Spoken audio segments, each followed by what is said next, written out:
Assalamualaikum. Waalaikumsalam warahmatullahi wabarakatuh. Ya, silakan itu, silakan. Terima kasih Bu. Ya.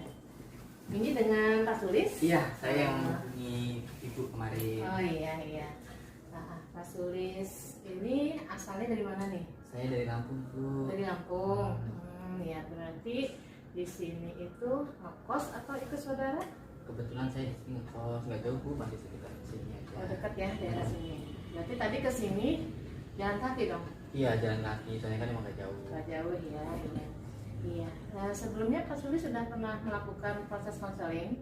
Sudah Bu beberapa kali. Oh ya, berarti kalau sudah melakukan proses konseling, berarti Pak Sulis tahu ya kalau proses konseling itu kita dibatasi dengan waktu. Setiap pertemuan itu sekitar 30 menit. Kalau memang tidak terselesaikan masalahnya, jadi bisa ada penambahan waktu di lain waktu tentunya.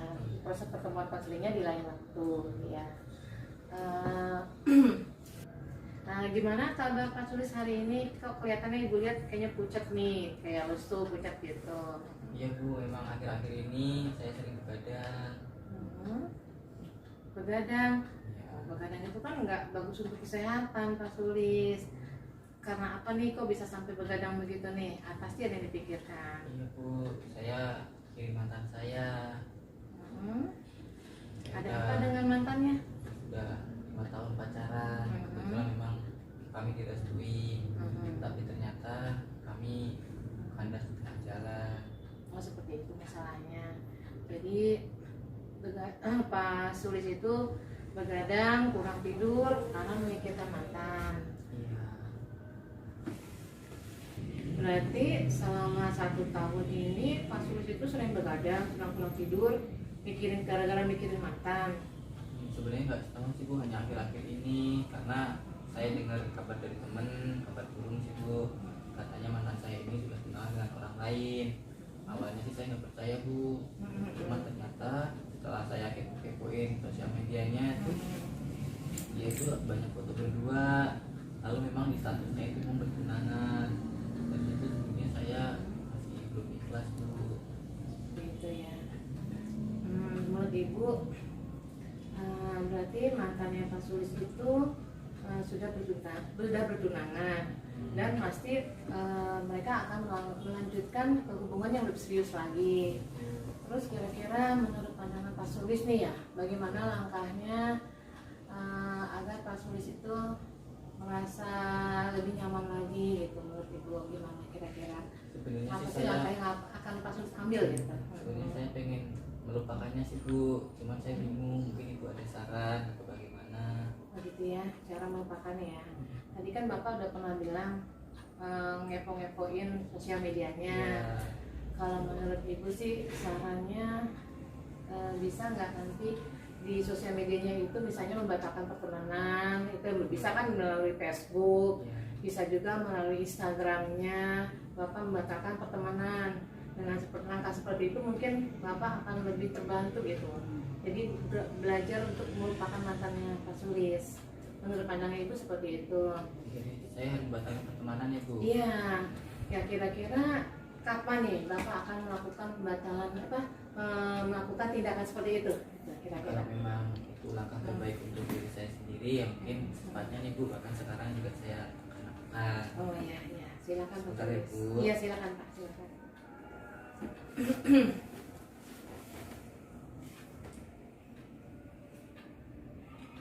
Facebooknya unfriend, IG-nya, lalu delete kontak di WA. Oke. Sudah Bu, Sudah? saya lakukan. Ya saya sebenarnya sini saya merasa senang ya Pak Sulis itu berani melakukan tindakan melakukan sikap dengan cara mendelete, terus langsung membatalkan pertemanan di sosial medianya. Itu kan istilahnya langkah pertama ya. Terus kira-kira menurut pandangan Pak Sulis nih, langkah apa selanjutnya yang akan Pak Sulis ambil gitu, langkah selanjutnya?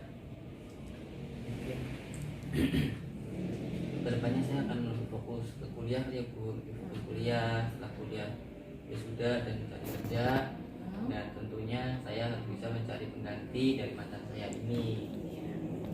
Ya, menurut pandangan Ibu, Pak Sulis kan udah kan cakep ganteng nih, ganteng ya, jadi bisa mendapatkan pengganti yang lebih dari yang kemarin, lebih baik dari yang kemarin, dari mata Pak Sulis. Iya, apalagi Pak Sulis nanti kan lebih fokus sama kuliahnya, pekerjaannya.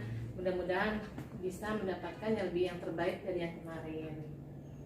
Terus selanjutnya setelah melakukan konseling ya terhadap ibu, bagaimana nih perasaan Pak Sulis? Ya, alhamdulillah nih Bu.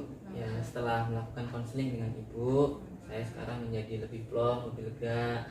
Sepertinya masalah saya sudah teratasi. Mudah-mudahan saya juga tidak terlalu memikirkan mata saya lagi. Ya, bagus Pak Sulis. Jadi memang untuk kedepannya kita melupakanlah masa lalu. Jadi kita lebih berpikir ke depan bagaimana langkah selanjutnya Pak Sulis tempuh. Tapi Ibu cukup ini sih, cukup salut ya dengan Pak Sulis, dengan keberaniannya, dengan istilahnya mau berterus terang dalam konseling ini pada Ibu. Insya Allah nanti apa yang kita bicarakan menjadi rahasia kita di sini. Terus kira-kira ada yang mau ditanyakan lagi atau apa Pak Sulis? Sepertinya cukup ya Bu ya. Cukup ya. Untuk kali ini cukup. Masalah saya juga sudah merasa lebih lega. Ya. Kalau begitu saya mohon pamit Ibu ya. Oh ya, berarti kita selesaikan, kita akhiri saja ya konseling pada hari ini. Dan memang kalau memang nanti Pak Sulis ingin bertemu dengan saya lagi di waktu atau waktu yang kapan gitu ya, Pak Sulis punya permasalahan, dengan senang hati Ibu menerima kehadiran Pak Sulis ya. Terima kasih ya Bu Ya, atas waktu yang diberikan. Ya, sama-sama Pak Sulis ya. Itu saya mohon pamit. Ya, ya mari. Assalamualaikum. Waalaikumsalam. Hati-hati di jalan ya Pak Sulis ya. Kita mau